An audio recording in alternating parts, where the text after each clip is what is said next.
Dwarka and came to the conclusion that it was the Dwarka of Mahabharata.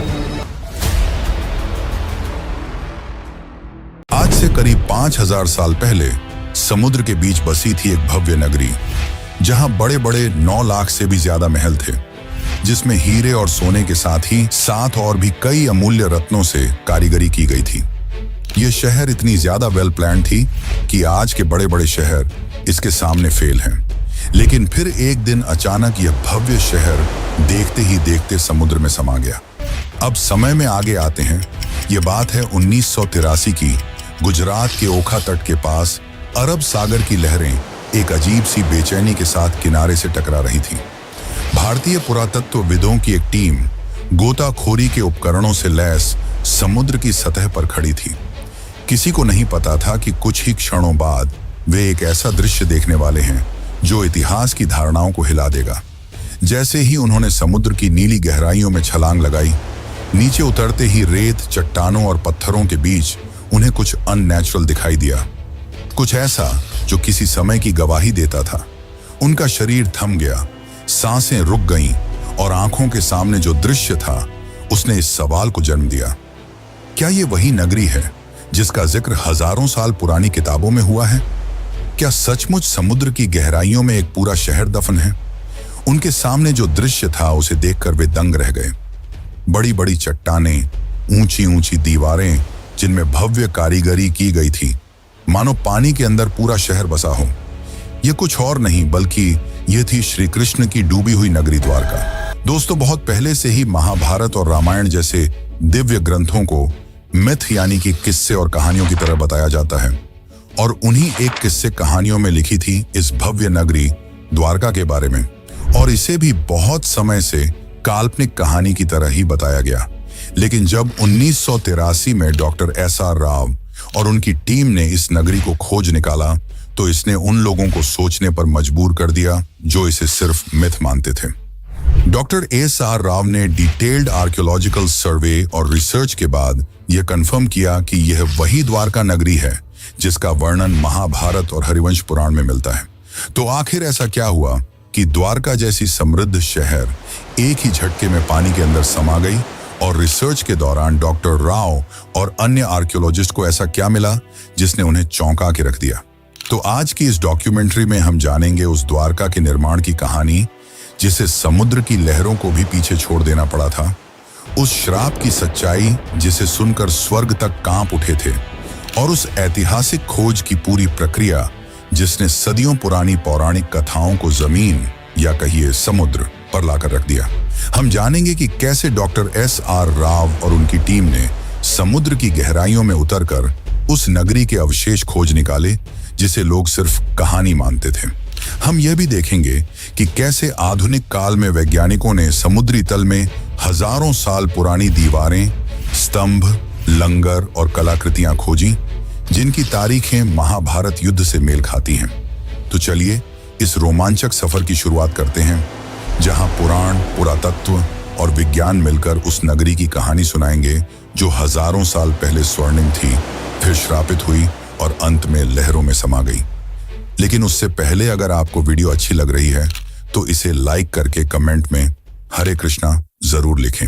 बहुत समय पहले जब मथुरा में कंस का आतंक अपनी चरम पर था, तब श्री कृष्ण ने कंस का वध कर नगरवासियों को उसके अत्याचार से मुक्त किया, जिसके बाद श्री कृष्ण मथुरा में ही बस गए। लेकिन कंस की मृत्यु से क्रोधित होकर कंस के ससुर जरासंध ने मथुरा पर लगभग 17 बार हमले किए। हालांकि इन हमलों में जीत श्री कृष्ण की ही हुई, पर बार बार इन हमलों से परेशान होकर श्री कृष्ण ने मथुरा छोड़कर चले जाना ही उचित समझा, और इस निर्णय ने उन्हें प्रेरित किया एक असाधारण नगरी के निर्माण करने का, जो थी द्वारका। श्री कृष्ण समुद्र तट पर गए और समुद्र देव से प्रार्थना की, हे वरुण देव, मुझे मेरी प्रजा के लिए शांति और सुरक्षा चाहिए। मुझे अपनी गोद से एक टुकड़ा भूमि दो जहां मैं एक नई नगरी बसाऊं। वरुण देव मुस्कुराए और उन्होंने श्री कृष्ण को समुद्र के बीच 12 योजन यानी कि लगभग 153.6 किलोमीटर भूमि दान में दी, जिसके बाद गॉड ऑफ आर्किटेक्ट यानी कि भगवान विश्वकर्मा को इस नगरी के भव्य निर्माण का कार्य सौंपा गया, अंततः उन्होंने इस भव्य नगरी का निर्माण संपन्न किया। महलों की ऊंचाई जैसे आकाश को छू रही थी, दीवारें सोने की थीं, फर्श चांदी के। नगर के चारों ओर विशाल द्वार थे, इसीलिए इस नगरी का नाम पड़ा द्वारका, यानी द्वारों का नगर। हवाओं में सुगंधित फूलों की खुशबू थी, गलियों में मोर नाचते थे और बीचों बीच बना श्री कृष्ण का महल तो ऐसा प्रतीत होता था मानो स्वर्ग पृथ्वी पर उतर आया हो।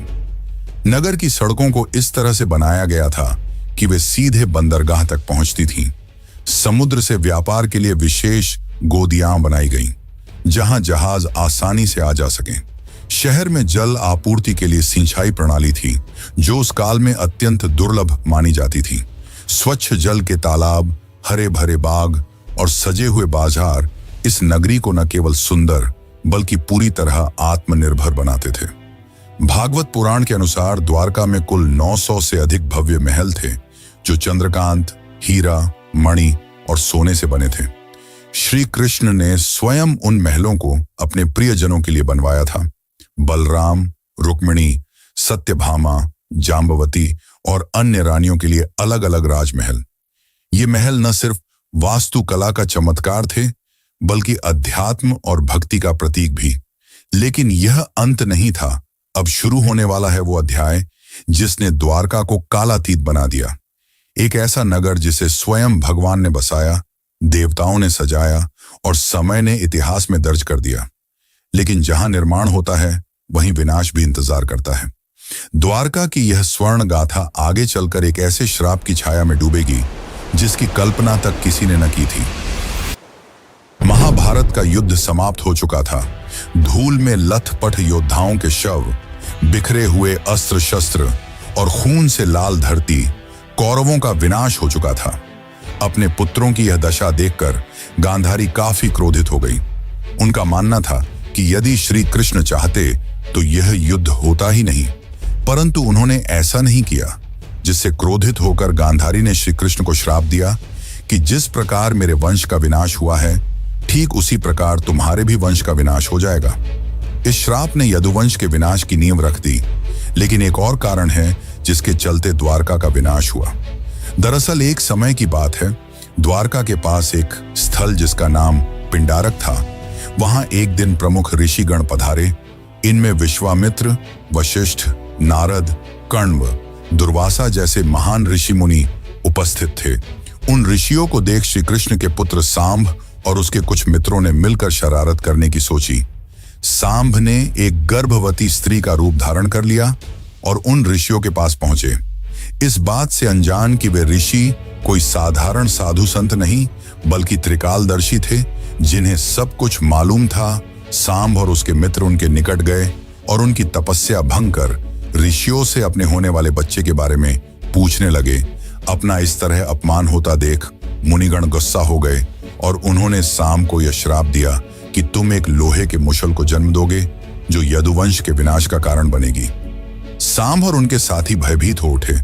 उन्होंने माफी मांगी, पर अब कुछ नहीं हो सकता था। कुछ दिनों बाद वही हुआ जो भविष्यवाणी की गई थी। जब सांब सुबह उठा तो उसके कपड़ों में एक भारी भरकम मुशल मिला।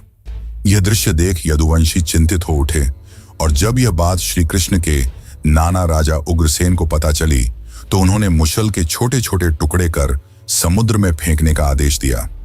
और जैसे ही यह टुकड़े समुद्र में फेंके गए, एक विशाल मछली ने वह टुकड़े खा लिए। कुछ समय बाद जब कुछ मछुआरों ने उस मछली को पकड़ा और जब उसे काटा गया तो उसके पेट से लोहे के टुकड़े निकले। उन मछुआरों ने वह टुकड़े एक जरा नामक शिकारी को बेच दिए। अब वह शिकारी इन टुकड़ों से अपनी तीर बना रहा था और दूसरी ओर द्वारका में स्थिति धीरे धीरे खराब होने लगी थी। गांधारी के श्राप का असर दिखाई देने लगा था। जैसे जैसे समय बीतता गया, यदुवंश के लोगों में अहंकार बढ़ता गया।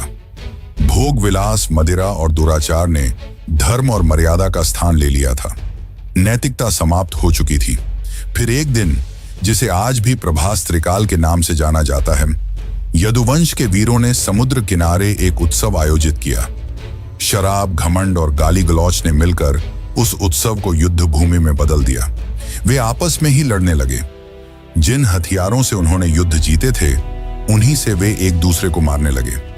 श्री कृष्ण समझ चुके थे कि अब विनाश निकट है, जिसके पश्चात वे वन की ओर चल पड़े और वहां एक वृक्ष के नीचे विश्राम करने लगे।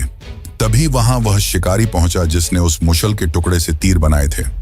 उस शिकारी ने श्री कृष्ण को हिरण समझकर उन पर तीर चला दी और जैसे ही तीर श्री कृष्ण के पैरों में लगी, उन्होंने यह लोक त्याग दिया और उनके मृत्यु के साथ ही पूरी द्वारका नगरी पानी में समा गई। इस प्रकार द्वारका का वह वैभवशाली अध्याय समाप्त हुआ। वह नगर जिसे स्वयं भगवान ने बसाया था, जिसने एक युग देखा था, अब रह गया केवल शास्त्रों के पन्नों में और समुद्र की खामोशी में छिपी एक अमर स्मृति के रूप में। लेकिन क्या यह अंत है?